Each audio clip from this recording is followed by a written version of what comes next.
Haemophiliac infected with hepatitis C from contaminated blood has made an impassioned plea to the inquiry sitting in Belfast to ensure this never happens again. Speaking publicly for the first time, Paul Kirkpatrick said he feared his children would be mocked after he made the decision to tell his story.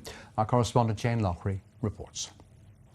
Arriving at the Waterfront Hall for the first hearing in Belfast, the chairman of this inquiry, Sir Brian Langstaff, has vowed he will be frightened of no one and will put people at the heart of this probe into how so many thousands were infected with HIV and hepatitis C contaminated blood products. Paul Kirkpatrick, a severe haemophiliac, is one of them. He was told by a doctor in 1987 it wouldn't affect his life, but it did. Treatments had severe side effects, leaving him in extreme pain with fatigue, asthma and eczema. He described living a life being told he was a public health risk, unable to prepare his children's food or allow his twin boys get into his bed. One day he said he even received a card in the post mocking his condition.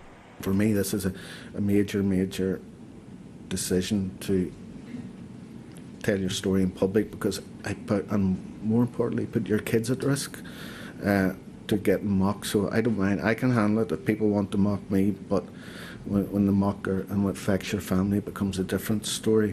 Paul, whose blood was recently cleared of hepatitis C following treatment, lives in fear that his liver has been damaged, and like his brother, who died at the age of 51, he will develop cancer.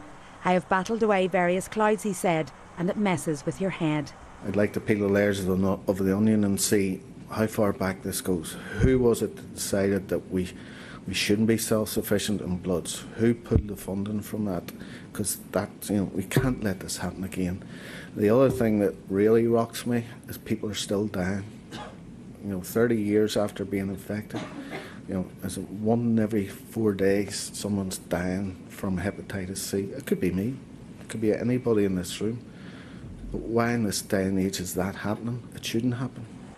This afternoon, a woman who didn't want to be identified gave an emotional account of how her father, a severe haemophiliac, died in 1990 after contracting the HIV virus from contaminated blood, which particularly devastated her mother.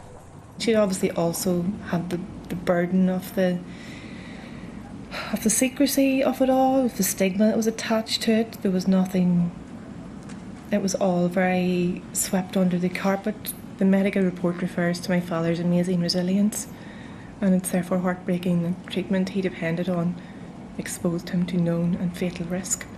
My dad's death was preventable. We owe it to him today, and to my mum and to our family, to ensure that his life counts. Many of the witnesses who will come here to this inquiry to give evidence over the next 4 days will do so anonymously. And that's an indication of how the stigma of being infected with blood contaminated with HIV or a hepatitis virus has blighted their lives. And it's a stigma which they insist must end. Jane Loughrey, UTV Live at the Waterfront Hall in Belfast.